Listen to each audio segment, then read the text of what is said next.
छोटुआ 3 गिलास लस्सी लगाओ। मलाई मार के आ गई। आहा लावा स्पेशल लस्सी। ठाकुर हाँ? तोहर पारो नहीं के दिखाई दे। अरे वह तो हम सोचता नहीं। ए छोटू। जी साहब। अरे तो दीदी कहाँ ही रे? पता ना साहब। अरे सारे फरार हो गई का। चपलू बोल पपलू, काम के अंजाम कब देवे के बा? आजुए ठीक 1 बजे।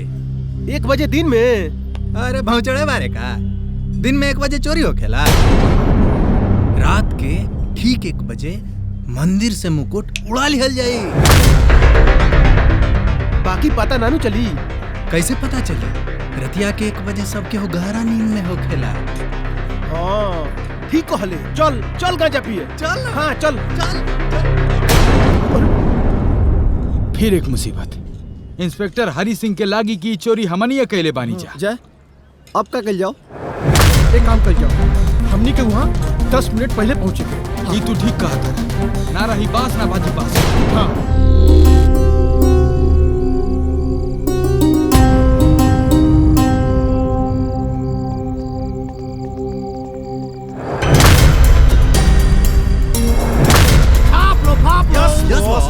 धीरे से बोल रही गधे।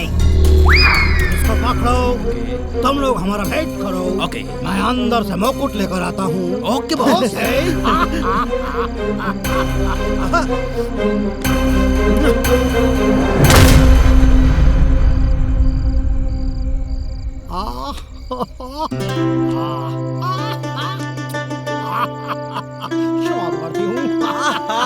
छाप लो पाप लो। Yes boss. तुम लोग क्या कर रहे हो?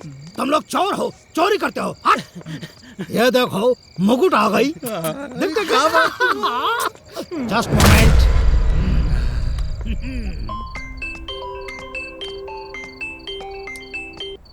हेलो। हेलो मिस्टर इंस्पेक्टर, सो रहे हो कि जग रहे हो? ए, कौन है रे? जॉन इंस्पेक्टर हरि सिंह से लहजा में बात कर रहल बा। हाँ मैं कौन हूँ इसको जानकर क्या करोगे? एक बात समझो कि प्राचीन मंदिर के प्राचीन मूर्ति का मुकुट चोरी होने वाला है 1 बजे रात में। ए, इतना हिम्मत के कर हो गए जे इंस्पेक्टर हरि सिंह के रहते हुए मंदिर से मुकुट चोरी कर ली? पूछा पूछे में वक्त बर्बाद मत करो। तुम्हारे पास वक्त बहुत कम हो।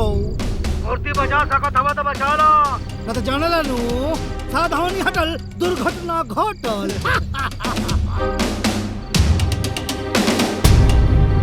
12 बज गए। जल्दी निकले के पड़ी। ए नटू। नटू नटू नटू कौन बोला? हमनी के ना ए हमनी के सब खबर बता दे हलो का? छाप लो पाप लो। Yes boss. तुम्हारी तरह बेवकूफ नहीं हूँ मैं। हमनी के बारे में नहीं बतानी हो। हम तो तीनों शहरी कबूतर के बारे में बतानी हो। हंस गए ले बेटा लो। Follow me।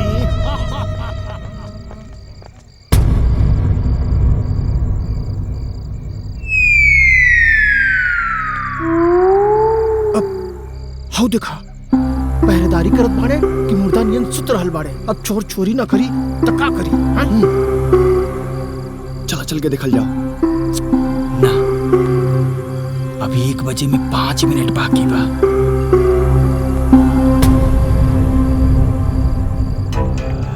ए बीरू ठाकुर। हाँ। हमरा तो कुछ गड़बड़ बुझा रहा बा। चला चल के देखल जाओ। हाँ चल। हाँ चलो चला।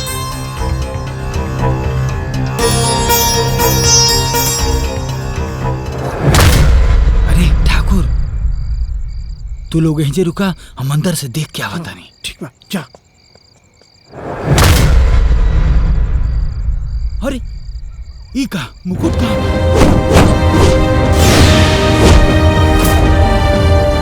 ठाकुर बीरू। हाँ भाई। चोरबाजी मार ले गई। ऐसे कैसे? मंदिर से मुकुट गायब बा। अरे ऐसे कैसे गायब हो जाई? हमने तो टाइम के पहले ही नहीं है ना। अरे वो तो ठीक बा, मर्दे पहले निकाल उठावा। ए सिपाही सिपाही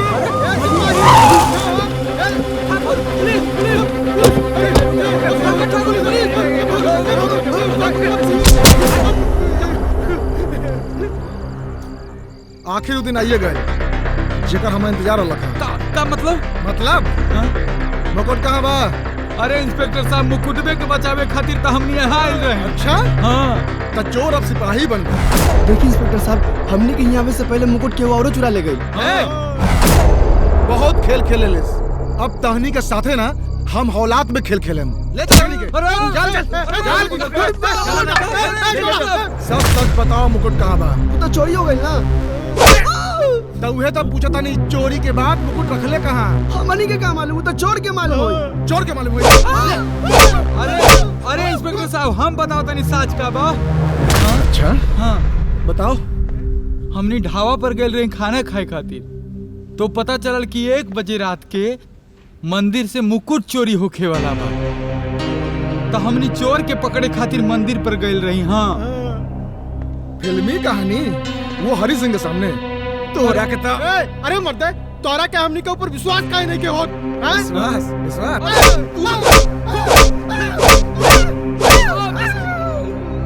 तहनी तीनों का चलते हमारा ट्रांसफर शहर से गांव में हो गए। वो तो अच्छा भइल ना। अच्छा अरे इंस्पेक्टर साहब हमार बतिया तो सुनी।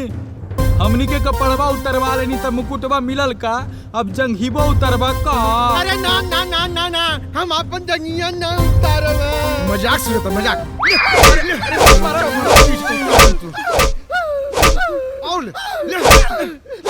इंस्पेक्टर साहब ई लोग के छोड़ दी, ई लोग बेकसूर बने।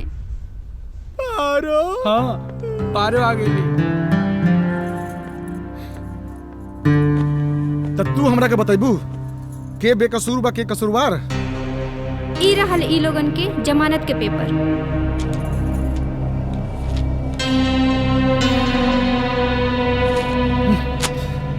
हवलदार छोड़ दे तीनों के। ए छोड़ जल्दी। इंस्पेक्टर साहब हमनी बेकसूर बानी जा। हमनी कोनो चोरी नहीं की गई। चोरी तक के हुआ और कई बा, जेकर पर्दाफाश बहुत जल्द हो। चला तानी, प्रणाम। प्रणाम।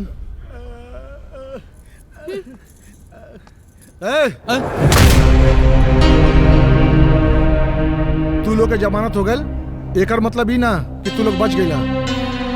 हमार नजर ना तहनी तीनों पर रही, तीनों पर।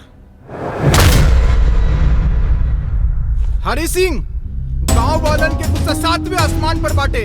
अब उन लोगन के पुलिस पे जरा भी भरोसा नहीं के। विधायक जी, दरोगा जी कहले रहले कि मुकुट की जिम्मेदारी हमार बा, तई फिर चोरी कैसे हो गई?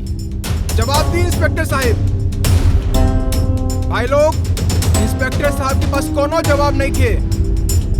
हमार राय ई बा कि आपन सारा कीमती जेवर पैसा बैंक के लॉकर में रखवा दी। वही एगो महफूज जगह बा। देखिए विधायक जी, हमरा पर भरोसा रखी। चोर कतनो बड़ होके कानून से ज्यादा दिन भाग ना पाई। अब हमरा के तोरा ऊपर भरोसा नहीं के।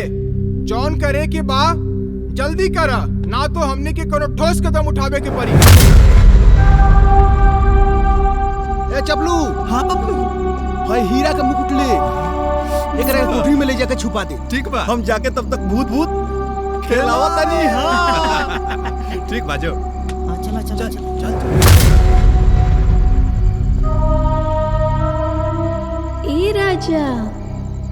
ए राजा आव हो। ए राजा आव ना, राजा आव ना।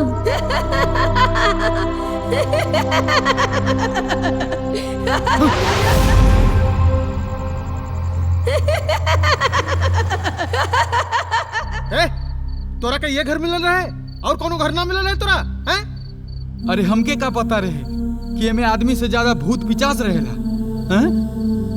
चला चल के देखल तो जाए। हैं? जा हाँ? तोर बसंती तोर इंतजार करके चिरैलिया जलक जे है। चल आज भूत के पता लगा के रहा। हाँ चला चला।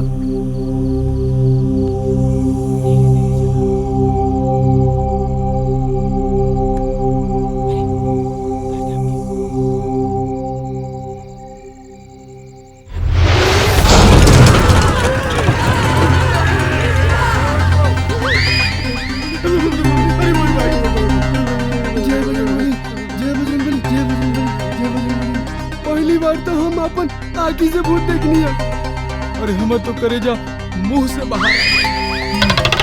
लेकिन हमार दिमाग सुन्न भइला के बाद भी काम कर रहा बा। हाँ, जय वीरू, अगर उ साचो के भूत होते तो गेट के अंदर भी आ सकत रहे, घर के भीतर भी आ सकत रहे, लेकिन उ गेट के भीतर ढुक ना पहिले। का मतलब? मतलब ई कि हमरा भेजा के अंदर के कीटाणु बता रहल बाड़े कि उ चोर लोग के तार ई भूतिया घर से जुड़ल बा, जे गांव में चोरी के अंजाम दे रहल बाड़े। अरे ठाकुर, तोहर दिमाग तो जासूस जैसन चलता। हमार दिमाग ई कहता कि हमनियों के कीमती सामान और पैसा बैंक में रख देवे के चाहिए। इससे बढ़िया बा कि हमनी गांव ही छोड़ के चल जाई। ना ठाकुर, हमनी के शरीर में ऐसा खून नहीं खे दौड़।